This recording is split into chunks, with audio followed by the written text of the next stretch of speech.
اور دوسرے کی بہن بیٹی کے ساتھ نکاح کر لیں. جبکہ بہن اپنے بھائی کے مزاج کو جانتی ہے, اس کے مزاج سے واقف ہے, وہ جانتی ہے میرے بھائی کو غصہ کب آتا ہے, وہ جانتی ہے کہ میرے بھائی کا غصہ کیسے دور ہوتا ہے. ایک بہن اپنے بھائی کے مزاج سے اچھی طرح واقف ہے, وہ خوبصورت بھی ہے, وہ حسین ہے اور جمیل بھی ہے. لیکن یہ کتنی بڑی بدعقلی کی بات ہے کہ ایک بھائی اپنی خوبصورت بہن کو اور ہم مزاج بہن کو چھوڑ کر دوسرے کی بہن سے شادی کر لیتا ہے اور اپنی بہن کو کسی دوسرے کے حوالے کر دیتا ہے.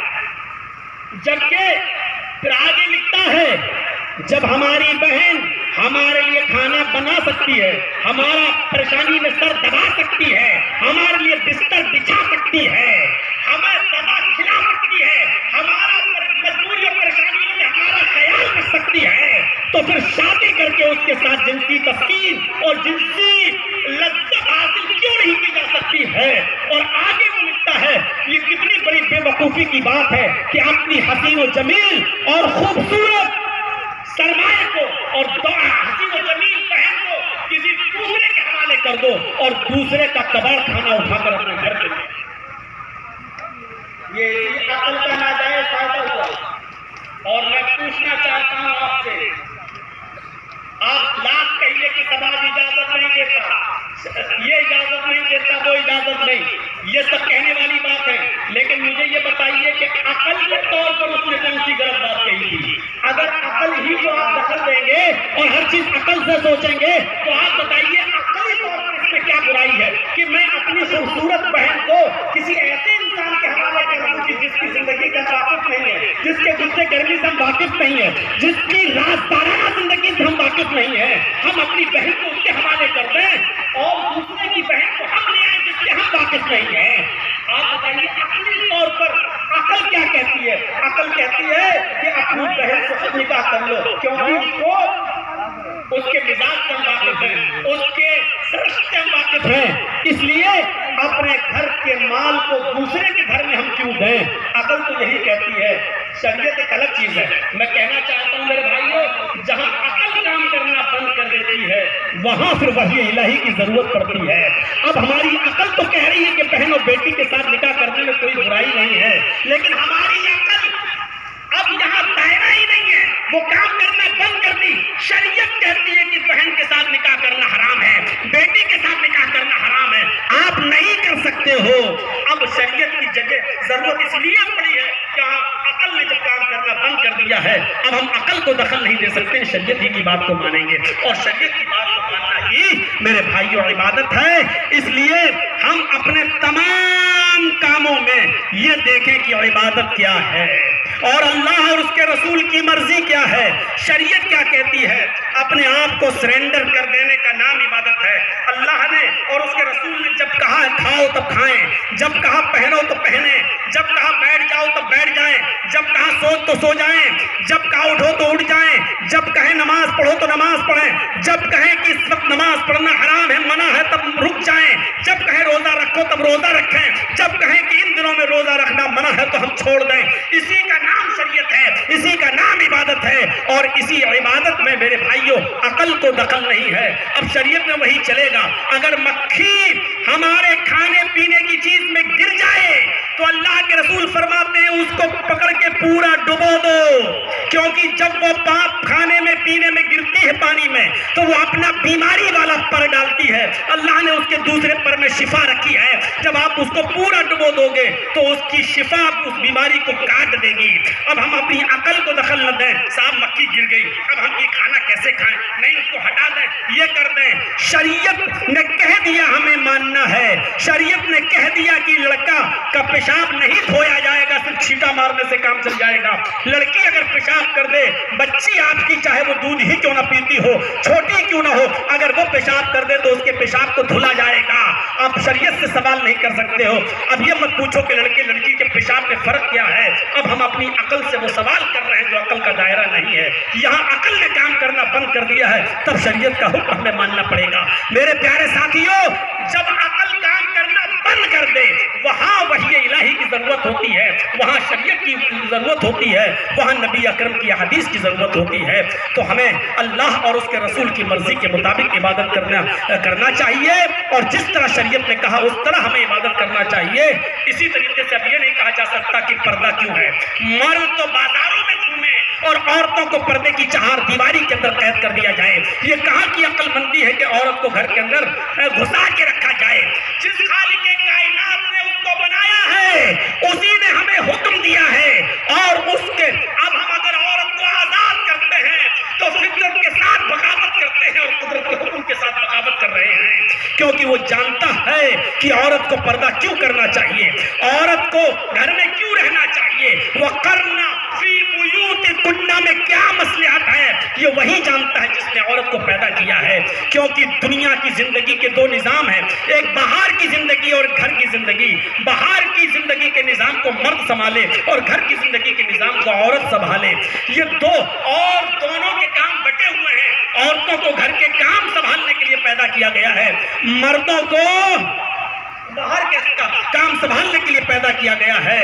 اب عورتیں اگر مردوں کی طرح باہر کے کام سنبھالنے لگیں گی تو بچوں کی پرورش نہیں ہو پائے گی، صحیح تربیت نہیں ہو سکتی ہے، ان کی صحیح نشو و نما نہیں ہو سکتی ہے، اور اسی لیے پھر وہ بگڑیں گی۔ اور جو آج مزاج چل رہا ہے غیر مسلموں کے ساتھ شادی کرنے کا، تو آپ دیکھ لیجئے کورٹ کا مزاج، آپ دیکھ لیجئے ہائی کورٹ کے اندر کتنی مسلم لڑکیوں کی اپلیکیشنیں پینڈنگ میں پڑی ہوئی ہیں کہ ہو سکتا ہے کہ میرے ماں باپ روک لگا دیں، لہذا میں آج ہی اپلیکیشن دے رہی ہوں، فلاں فلاں غیر مسلم لڑکے کے ساتھ میں اپنی مرضی سے شادی کرنا چاہتی ہوں۔ یہ اسی کا نتیجہ ہے کہ ہم نے عورتوں کو ان کے گھروں میں ہم نے ان کو ٹھہرا کر نہیں رکھا ہے، ہم نے ان کو بے پردگی کا سے گھومنے کی اجازت ہم نے دے دی ہے، اس لیے وہ آج ہمارے سروں پر سوار ہو چکی ہیں۔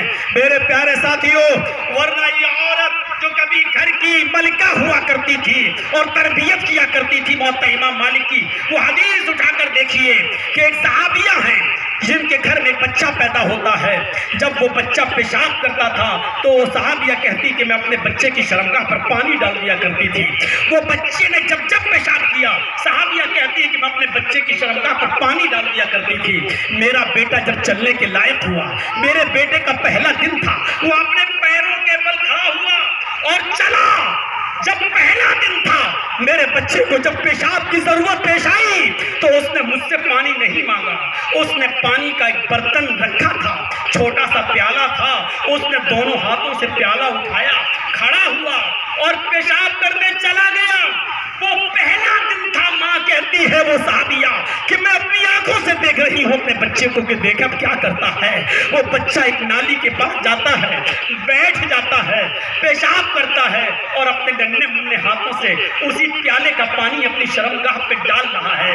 اس کو نہیں معلوم کہ استنجا کیسے ہوتا ہے، اس کو نہیں معلوم کہ شرمگاہ کو کس طریقے سے پکڑا جائے اور کیسے اس کو پش کر کے اس کا ایک ایک قطرہ بہایا جائے، اس کو نہیں معلوم۔ اس کو اتنا معلوم ہے کہ میری ماں نے میری شرمگاہ پر کیسے پانی ڈالا، وہ ویسے پانی ڈال رہا ہے۔ ماں یہ منظر دیکھ کر کہتی ہے فزت برب الکعبہ، کعبے کی رب کی قسم میں کامیاب ہو گئی، میں کامیاب ہو گئی۔ اب مجھے یقین ہے کہ اب میرا انتقال بھی ہو جائے تو میرا بچہ بددین ہو کر نہیں مرے گا، میرا بچہ مرنے کے بعد میرے لیے دعا ہی کرے گا۔ آج میں کامیاب ہو گئی، میں اپنے بچے کو جو تربیت دینا چاہتی تھی میں نے وہ تربیت دے دی، میں اپنے بچے کو جو سکھلانا چاہتی تھی وہ سکھلا دی۔ آج کی مائیں غور کریں، اس جلسے میں جو عورتیں آئی ہیں وہ غور کریں، اپنے 5-5 اور 6-6 سال کے بچوں کی بھی پینٹ کی چین کھول کر کھڑے ہو کر اپنی آنکھوں کے سامنے پیشاب کرواتی ہیں، وہ غور کریں۔ اور وہ مائیں بھی غور کریں کہ جن کے بچے MBBS کرنے کے بعد، MBA کرنے کے بعد، MD کرنے کے بعد، MS کرنے کے بعد، MTech اور BTech کرنے کے بعد بھی آج جب وہ پینٹ کی چین کھول کر گدھے اور کتے کی طرح کھڑے ہو کر جب وہ پیشاب کرتے ہیں تو وہ مائیں غور کریں کہ انہوں نے اپنے بچوں کو کیا پڑھایا۔ MBBS کرانے کے بعد بھی آپ کے بچے کو کیا تمیز آئی، MD کرنے کے بعد بھی آپ کا بچہ کیا سیکھا۔